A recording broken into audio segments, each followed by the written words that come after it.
Assalamu alaikum wa rahmatullahi ta'ala wa barakatuh. Donc, on va continuer notre cours d'architecture d'un poste de travail. On est arrivé à ce stade. Donc, le stade qu'on est arrivé, on va voir quels sont les connecteurs d'entrée et sortie. Donc, sur ce schéma, vous trouvez, donc la carte mère possède un certain nombre de connecteurs d'entrée-sortie regroupés sur le panneau arrière. Donc, un schéma qui démontre un ensemble des éléments essentiels. Donc, ça c'est le connecteur de la souris qui s'appelle OS2 et PS2 et même chose pour le clavier PS2. Et voilà, pour cet exemple, il est composé par deux ports ou deux connecteurs USB, donc deux ici et deux ici, quatre connecteurs. Parallèle, c'est pour les anciens imprimantes, les imprimantes matricielles. VGA, c'est connecteur pour l'écran. Et série pour les connecteurs des anciens, par exemple comme le clavier et la souris. Donc il y a un port qui est composé par un port série, ça s'appelle PS2. Et ça c'est le connecteur de réseau pour connecter un réseau. Et même chose pour les connecteurs des audios. Et vous trouvez ici un autre schéma réel. Donc voilà, notre connecteur de port USB et port PS2, souris et clavier, et série pour les anciens claviers et souris, parallèle, comme j'ai dit, les imprimantes anciens, ça c'est VGA pour l'écran, USB et plus le réseau et audio. Entrée et pour sortie et pour le rouge, presque le rouge, en microphone. Donc on va voir ces éléments pas à pas. Donc la plupart des cartes mères proposent les connecteurs suivants pour série. Donc ça veut dire la plupart des cartes mères, on ne peut pas trouver sur une carte mère une port qui ne contient pas le port série ou au minimum deux ports de USB et une port VGA, c'est obligatoire, et plus les LAN, ça veut dire pour les réseaux, ça c'est obligatoire. Vous pouvez trouver par exemple, et surtout pour les ordinateurs ou les cartes mères actuelles, donc on ne peut pas trouver des ports PS2 parce que la plupart maintenant des connecteurs clavier et souris ils utilisent USB. Voilà. Donc pour série, donc permet de connecter de vieux périphériques. Comme j'ai dit, l'exemple comme un clavier et une souris. Pour parallèle, donc permet notamment de connecter de vieilles imprimantes, les imprimantes matricielles. Les connecteurs d'entrée-sortie, USB. Donc, USB permet de connecter des périphériques plus récents comme un flash disk, comme un clavier USB et même chose la souris USB et même les imprimantes maintenant ils utilisent le port USB. Connecteur RG45, ce sont des connecteurs de réseau, permet de connecter l'ordinateur à un réseau. Il correspond à une carte réseau intégrée à la carte mère. Voilà, les connecteurs d'entrée-sortie, une autre, donc VGA, c'est obligatoire, on ne peut pas trouver une carte graphique qui ne contient pas de VGA. Ça, c'est impossible. Permet de connecter un écran. Ce connecteur correspond à la carte graphique intégrée. Voilà le schéma. Et voilà les connecteurs entre l'écran et l'unité centrale. Prise audio. Donc audio, entrée line. Donc permet de connecter des enceintes acoustiques ou une chaîne Hi-Fi ainsi qu'un microphone. Ce connecteur correspond à la carte son intégrée et parfois vous trouvez deux boutons ou parfois vous trouvez trois comme il est déjà configuré sur le schéma précédent. Les mémoires. Maintenant, on va passer vers les mémoires. Donc, même si on a déjà une idée sur les mémoires, suivons à le cours ou le vidéo précédent. Donc, c'est pas grave. Donc, le rôle de la mémoire, c'est une carte ou c'est une puce qui nous permet de mémoriser les informations soit de manière permanente comme les disques durs, les flash disks, les CD-ROM, les DVD-ROM ou une mémorisation, bien sûr, instantanée et volatile comme les RAM. Donc, tout composant électronique capable de stocker temporairement des données. On distingue ainsi deux grandes catégories de mémoire. La mémoire centrale permet de mémoriser temporairement les données lors de l'exécution des programmes. La mémoire centrale est réalisée à l'aide de microconducteurs, c'est-à-dire des circuits électroniques spécialisés et rapides. La mémoire centrale correspond à ce que l'on appelle la mémoire vive. Donc la mémoire vive, ce sont des RAM qui permettent de stocker temporairement les informations. Ça veut dire lorsqu'on met le PC hors tension, donc les données seront volatiles. Mémoire de masse. Les mémoires de masse, ce sont des mémoires qui permettent de stocker les informations de manière permanente. Donc permettant de stocker des informations à long terme, y compris lors de l'arrêt de l'ordinateur. La mémoire de masse correspond aux dispositifs de stockage magnétique tels que les disques durs, les dispositifs de stockage optique comme les flash disks, correspond à un exemple au CD-ROM ou DVD-ROM. Les mémoires en utilisant ou en étudiant maintenant leurs caractéristiques. Les principales caractéristiques d'une mémoire sont les suivantes. La capacité, ça veut dire chaque mémoire, elle a sa capacité suite à leur type. Ça veut dire les disques durs, ils ont donc leur nom le désigne dur, ça veut dire ils sont durs, mais et ils contiennent même une très grande capacité qui arrive jusqu'à 250 gigaoctets, 1 Tera, ça veut dire 1024 ou 2 Tera et plus.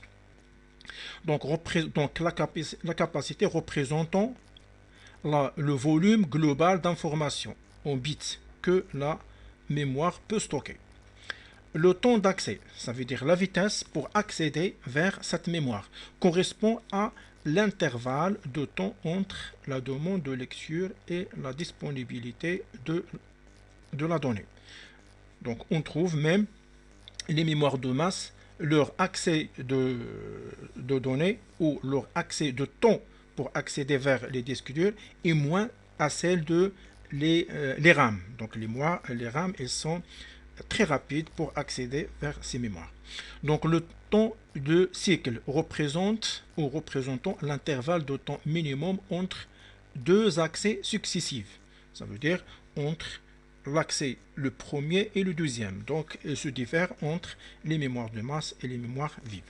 Le débit, définissons le volume d'informations échangées par unité de temps, exprimé en bits par seconde. Le débit, ça veut dire combien, si je prends par exemple un fichier qui contient par exemple 100 mégas et je vais le copier en même temps sur un disque dur et sur un flash disk et sur par exemple un DVD rewritable. Donc dans ce cas, le débit se diffère. Ça veut dire on peut avoir que le disque dur, il va prendre ces informations dans un temps, on va le copier dans un temps moins que les autres objets.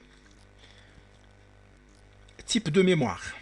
Mémoire vive, donc la mémoire vive, généralement appelée RAM, Random Access Memory, traduisez mémoire à accès direct.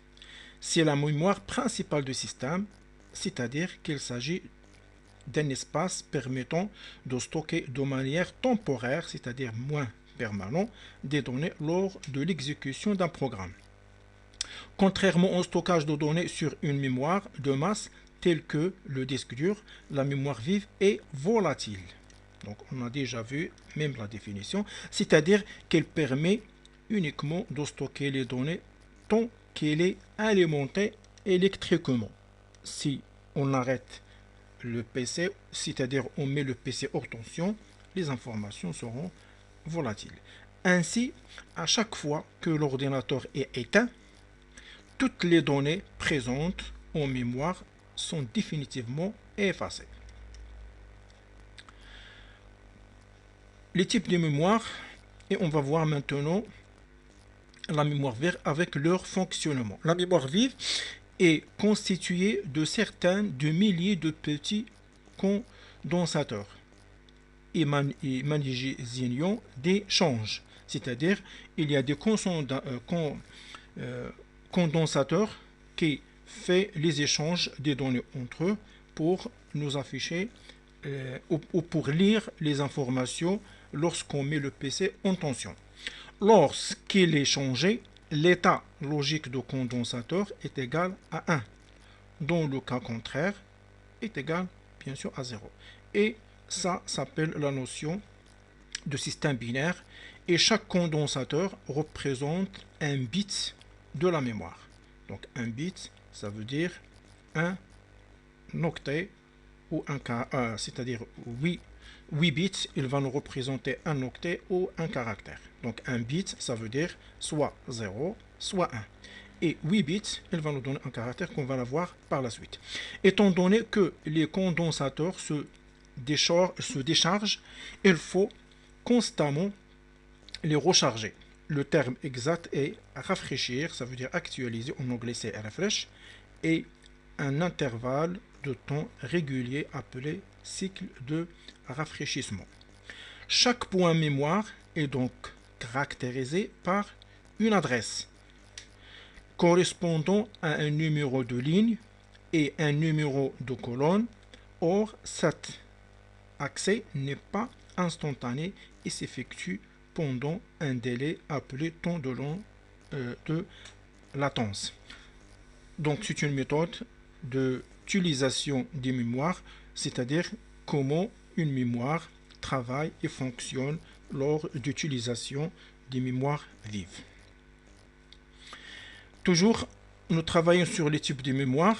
Maintenant, voilà un schéma explicatif concernant les lignes et colonnes. L'accès à une donnée en mémoire. Donc, vous trouvez ici des lignes et voici des colonnes. L'accès à une donnée en mémoire dure, un temps égal à un temps de cycle auquel il faut ajouter le temps de latence. Un mémoire de type DRAM, le temps d'accès est de 60 nanosecondes. Ça veut dire 35 nanosecondes de délai de cycle et 25 nanosecondes de temps de latence. Donc ça veut dire une très grande vitesse pour accéder vers une information. La mémoire, maintenant, on va voir le fonctionnement des mémoires mortes. La mémoire morte appelée ROM, donc en anglais Read Only Memory, donc elle traduisait mémoire en lecture seule. Un type de mémoire permettant de conserver les informations qui y sont contenues, même lorsque la mémoire n'est plus alimentée électriquement. Ce type de mémoire ne peut être accédé qu'en lecture. Donc ça, il contient les informations d'un ordinateur qui est inscrit dans le BIOS. Ce type de mémoire ne peut être accédé qu'en lecture. Différentes mémoires de type ROM contiennent des données indispensables au démarrage. Donc les données, quand on fait démarrage d'un ordinateur, donc il contient des informations qui sont obligatoires, sinon donc l'ordinateur ne peut pas faire son démarrage. Le BIOS est un programme permettant de piloter les interfaces d'entrée-sortie principales du système. Donc on a déjà vu, le BIOS il contient les informations d'un système, on peut le modifier et on peut régler toutes les opérations comme la date et comme l'heure et comme en ajoutant un mot de passe. Voilà. Le chargeur d'amorce, un programme permettant de charger le système d'exploitation en mémoire et de le lancer. Donc ça s'appelle une mémoire, un chargeur d'amorce qui contient le pilotage d'un ordinateur. Le setup SMOS, c'est l'écran disponible à l'allumage de l'ordinateur permettant de modifier les paramètres du système. Et même la dernière, c'est le Power On Self-Test, programme exécuté automatiquement à l'amorçage du système permettant de faire un test du système. Voilà.